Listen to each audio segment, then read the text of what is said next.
ഞാനത് പരിശോധിക്കുക.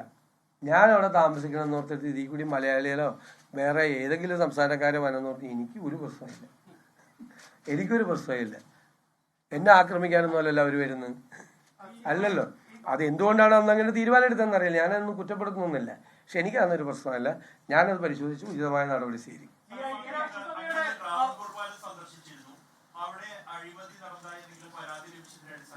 അല്ല, അത് ട്രാവൻകൂർ പാലസ് സന്ദർശിക്കേണ്ടത് സംസ്ഥാന ഗവൺമെന്റിന്റെ കീഴിലുള്ളൊരു കാര്യമാണ്. നമ്മുടെ ഈ തലസ്ഥാന നഗരികളുടെ വലിയൊരു അസറ്റാണ്. അതിനെ ഏറ്റവും ഭംഗിയായി സ്റ്റേറ്റിന് അഭിമാനകരമായ ഒരു ഹെറിറ്റേജ് സംരംഭമാണ്. എനിക്ക് വലിയ അഭിമാനം തോന്നി അതിൻ്റെ അകത്ത് നിന്ന് കഴിഞ്ഞപ്പോൾ. അങ്ങനെയാണ് അത് ഈ സ്റ്റേറ്റിന്റെ പ്രൈഡാക്കി തന്നെ നിലനിർത്തും. താങ്കൾ പറഞ്ഞ കാര്യങ്ങളൊക്കെ നമ്മൾ വരട്ടെ, എല്ലാം കൂടി ഒറ്റ ഇരിപ്പിൽ ചെയ്യാൻ പറ്റുമോ? വരട്ടെ, നമുക്ക് നോക്കാം, പരിശോധിക്കാം, നമുക്ക് നോക്കാം ഗൗരവമായിട്ട്.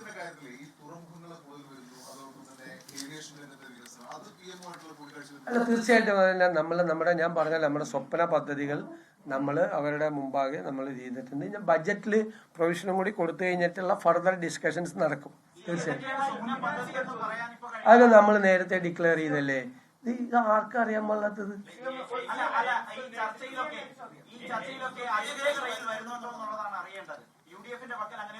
വരട്ടെ പറയാം. എല്ലാം കൂടി ഒരുമിച്ച് പറഞ്ഞു കഴിഞ്ഞാൽ ബുദ്ധിമുട്ടായി പോകും.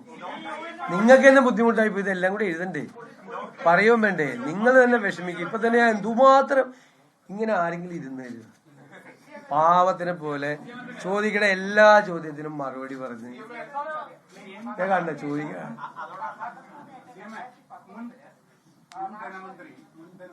കടമെടുപ്പിന്റെ പരിധിക്കായിരുന്നു വർദ്ധിപ്പിക്കാനായിരുന്നു കഴിഞ്ഞ മുൻ ധനമന്ത്രി ഇവിടെ നിരന്തരം വന്നിരുന്നത്, ഏറ്റവും അവസാനം കൊടുത്ത നിവേദനത്തിലും. അപ്പൊ അത് സംബന്ധിച്ച് പ്രത്യേകിച്ച് എന്തെങ്കിലും ഒരു ഉറപ്പ് നിർമ്മല? അല്ലല്ല, നമ്മളിതൊരു കേർട്ടസി കോളല്ലേ, നമ്മൾ അവരെ കണ്ടല്ലേ ഉള്ളൂ, ആദ്യം ഒന്ന് കണ്ടല്ലേ ഉള്ളൂ. ഇനി വരുന്ന വരവെന്ന് വെച്ചാൽ നമ്മളെല്ലാം പ്രിപ്പയർ ചെയ്ത് നമ്മുടെ വൈറ്റ് പേപ്പർ നമ്മുടെ പുറത്തിറങ്ങും, നമ്മുടെ ബജറ്റ് പുറത്തിറങ്ങും. നമ്മളൊരു ആമുഖമല്ലേ എപ്പോഴും പറയാൻ പറ്റുള്ളൂ. ആദ്യത്തെ മീറ്റിംഗിൽ തന്നെ നമുക്കൊരു ഡീറ്റെയിൽഡ് പ്രസന്റേഷൻ ഒന്നും അല്ലല്ലോ. നമ്മൾ നമ്മുടെ പൊതുവായ കാര്യങ്ങളൊക്കെ പറഞ്ഞു. ഇപ്പോൾ നമുക്കിപ്പോൾ ഒരു പ്രശ്നം, നിങ്ങളത് അതുകൂടി പറയാം. നമ്മുടെ ബാക്ക് ബോൺ എക്കോണമിയുടെ നട്ടെല്ലെന്ന് പറയുന്നത് ഗൾഫിൽ നിന്ന് വരുന്ന റെമിറ്റൻസ് ആണ്, അല്ലേ? ഈ ഗൾഫ് വാർ അതിനെ ബാധിച്ചിട്ടുണ്ട് സാരമായിട്ട്. 1. 2, ഈ ക്രൂഡിന്റെ പ്രൈസ് കൂടിയത് ഇപ്പൊ 4 പ്രാവശ്യം കൂട്ടി. അതിന്റെ ഏറ്റവും ആഘാതം വരാൻ പോകുന്നത് കേരളത്തിന്റെ സമ്പദ് വ്യവസ്ഥയ്ക്കാണ്. എന്റെ കാര്യം അല്ല, ക്രൂഡ് ഓയിലിന്റെ അല്ല, ഞാൻ പറഞ്ഞത് ഓയിൽ പ്രൈസസ് ആണ് വില കൂടിയത്, എല്ലാത്തിന്റെയും കൂടി. അതിൻ്റെ അകത്ത് എന്താ സംഭവം? കേരളമാണ് ഇന്ത്യയിലെ ഏറ്റവും നമ്പർ 1 കൺസ്യൂമർ സ്റ്റേറ്റ്, അല്ലേ? നമുക്കാണ് ഏറ്റവും ദൂരെ നിന്ന് സാധനങ്ങൾ വരുന്നത്.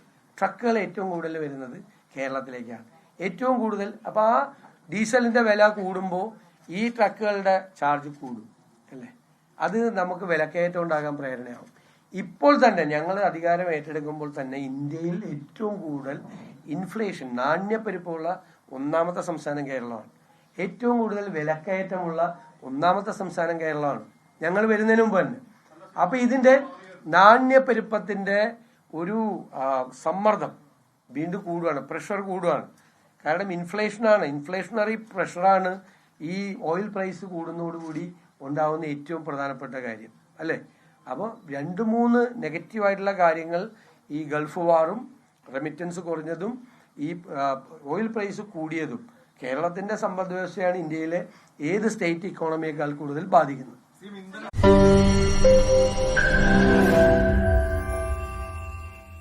ലോകത്തെവിടെയായാലും ഏത് സമയത്തും 24 വാർത്തകളും ഓഗ്മെന്റഡ് റിയാലിറ്റി പാക്കേജുകളും എക്സ്പ്ലെയിനറുകളും വിശദമായി കാണാൻ ഞങ്ങളുടെ യൂട്യൂബ് ചാനൽ നിങ്ങൾക്ക് സബ്സ്ക്രൈബ് ചെയ്യാം.